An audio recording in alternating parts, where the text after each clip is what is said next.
আসসালামু আলাইকুম ভিউয়ার্স, কেমন আছেন? আশা করি আল্লাহর রহমতে সবাই ভালো আছেন। বরাবরের মতো আজ আপনাদের জন্য নিয়ে এসেছি অসম্ভব মজার এবং জিভে জল আসার মতো একটি রেসিপি, বরইয়ের আচার। কুল বা বরইয়ের আচার শুনলেই যেন জিভে জল এসে যায়। আজ আমি তৈরি করেছি কাঁচা কুল দিয়ে কীভাবে এই অসম্ভব মজার লোভনীয় আচারটি তৈরি করা যায়। তো ভিউয়ার্স, ভিডিওটি শুরু করার আগে আপনাদের কাছে ছোট্ট একটি রিকোয়েস্ট, যারা আমার চ্যানেলটি এখনও সাবস্ক্রাইব করেনি দয়া করে চ্যানেলটি সাবস্ক্রাইব করে পাশে থাকা বেল বাটনটি বাজিয়ে দিন।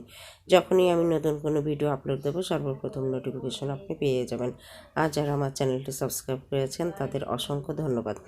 তো চলুন ভিউয়ার্স, আজকের ভিডিও শুরু করি। কিভাবে তৈরি করেছি এই অসম্ভব মজার এই লোভনীয় রেসিপিটি। তো আচার তৈরি করার আগে আমি আচারের মশলাটা তৈরি করে নেব। তো এখানে 1 টেবিল চামচ পরিমাণে আমি জিরা নিয়েছি 1 টেবিল চামচ পরিমাণে পাঁচফোড়ন দিয়ে দিচ্ছি, 1 টেবিল চামচ পরিমাণ মৌরি, এরপর দিয়ে দিচ্ছি 1 টেবিল চামচ পরিমাণ ধনিয়া, আর দিয়ে দিচ্ছি 1 টিস্পুন পরিমাণ গোলমরিচের গুঁড়া, কালোটা নিয়েছি, এবং তেজপাতা দিয়ে দিয়েছি 3টা। দিয়ে দিচ্ছি দারুচিনি 5-6টি ও 1 ইঞ্চি পরিমাণ, দিয়ে দিচ্ছি 5টি এলাচ এবং কালো এলাচ দিয়ে দিচ্ছি 2টি। এরপর আমি দিয়ে দিচ্ছি আস্ত সরিষা 1 টেবিল চামচ পরিমাণ, আর দিয়ে দিচ্ছি 5 থেকে 6টি শুকনা মরিচ।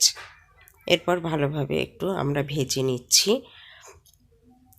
তো খুব বেশি কড়া করে ভাজা যাবে না, জাস্ট হালকা একটু ভাজা হলেই হলো। তো দেখতেই পাচ্ছেন আমার রঙটা কিন্তু একদম পারফেক্ট একটা রং তৈরি হয়েছে। তো এরপর স্বাদ আরেকটু বাড়িয়ে তোলার জন্য 1 টেবিল চামচ পরিমাণ দিয়ে দিচ্ছি বিট লবণ। তো আচারে কিন্তু বিট লবণটা একদম বেশি পারফেক্ট মনে হয়। তো হালকা ঠিক 30 সেকেন্ড মতো আমি ভেজে নিয়েছি। এরপর সমস্তটা উঠিয়ে একটু ঠান্ডা করে আমি ব্লেন্ডারে এটা জাস্ট আমি পাউডার করে নেব। তো এরপর জাস্ট আমি ব্লেন্ডারে ঠিক এভাবে পাউডার করে নিয়েছি। দেখতেই পাচ্ছেন তৈরি হয়ে গেছে এখানে আমার আচারের মশলা।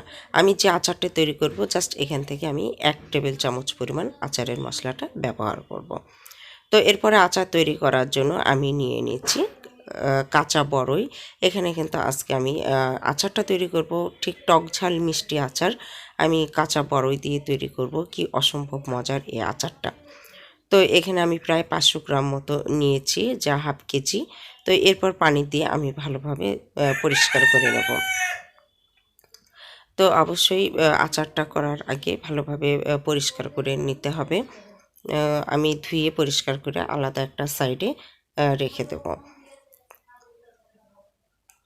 তো ঠিক এভাবে আপনারা আচারের অনুযায়ী মশলাটাও ডাবল দিয়ে দেবেন যদি কেউ 1 কেজি পরিমাণে করেন। আমি যেহেতু এখানে হাফ কেজি পরিমাণ করেছি, তো সেহেতু আগে থেকেই বলে রাখি 1 টেবিল চামচ পরিমাণ আমি এখানে আচারের মশলাটা রেখেছি।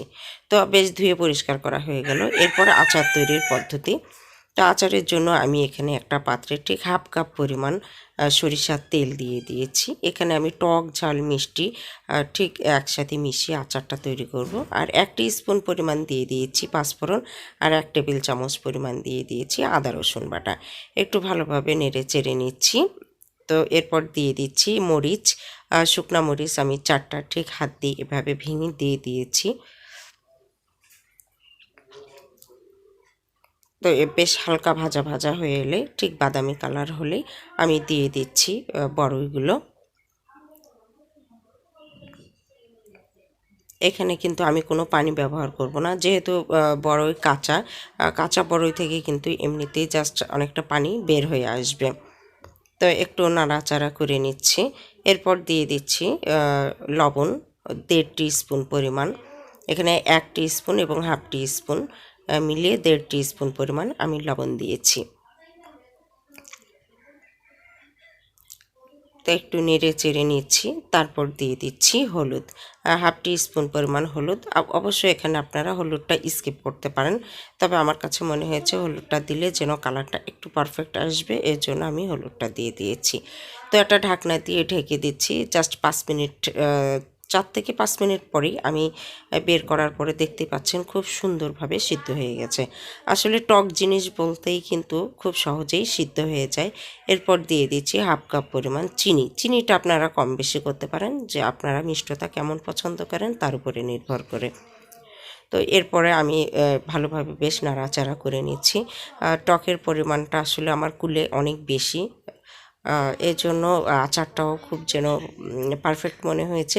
আপনারা এই আচারটা তৈরি করতে গেলে অবশ্যই দেশি বড়ই ব্যবহার করবেন, তাহলে খেতে ভালো লাগবে। এরপর দিয়ে দিচ্ছি আচারের মশলা 1 টেবিল চামচ পরিমাণ। তো ভালোভাবে নেড়ে চেড়ে নিচ্ছি। নাড়াচাড়া করতে করতে একসময় কালার পরিবর্তন হতে হতে বেশ শুকিয়ে গাঢ় হয়ে একদম দেখতেই পাচ্ছেন কালারটা চলে আসবে একদম আচারের মতন, এবং খেতে অসম্ভব ভালো লাগবে। তো ভিউয়ার্স, ভিডিওটি আমার কেমন লাগলো অবশ্যই কমেন্ট বক্সে জানাবেন। আর এভাবে যেহেতু এখানে কিন্তু আপনারা যদি দীর্ঘদিন আচারটা খেতে চান তাহলে অবশ্যই একটু ভিনেগার দিয়ে দিবেন 1 টিস্পুন পরিমাণ। তো আমি যেহেতু সাথে সাথেই ফুরিয়ে ফেলবো, এর জন্য আমি ভিনেগারটা স্কিপ করেছি। তো ভিউয়ার্স, আমার ভিডিওটি যদি ভালো লেগে থাকে তবে একটি লাইক, কমেন্ট, শেয়ার আশা করছি। আর দোয়া করবেন যেন আরও সুন্দর সুন্দর রেসিপি নিয়ে হাজির হতে পারি, এবং আমার প্রত্যেকটি রেসিপি ডেসক্রিপশন বক্সে দেওয়া আছে। তো ভালো থাকবেন, সুস্থ থাকবেন, আল্লাহ হাফেজ।